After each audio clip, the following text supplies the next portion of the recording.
आज दिनांक 16 जानेवारी 2026, वार आहे शुक्रवार. आता वेळ झालेला आहे 5:10.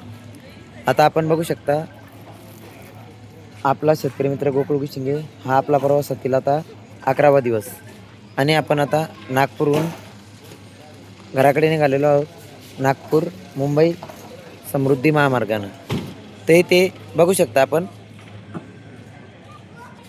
इथे कशा प्रकारच्या सुविधा आहेत. हे पंप आहे, त्याच्यानंतर हे हॉटेल आहेत, ते वॉशरूम आहेत आणि हा माझा जीवनातील म्हणजे हा जीवनातीलच म्हणावा लागेल समृद्धीवरचा पहिला प्रवास. आता तो समृद्धी महामार्ग दिसतोय तिकडे.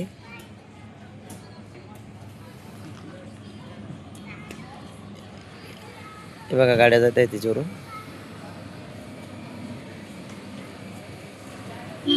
हे आमचे पोलीस पाटील, हे त्यांचे मेवणी कार्टून माणूस. हे बघू शकता. आता धन्यवाद मित्र. आता तुम्हाला जर माहिती, कारण माझं काम आहे शेती संबंधी व्हिडिओ टाकणे, पण हे मी कारण बाहेर टूरला असल्यामुळे टाकतोय. तर आवडला तर नक्की शेअर आणि फॉलो करा. धन्यवाद.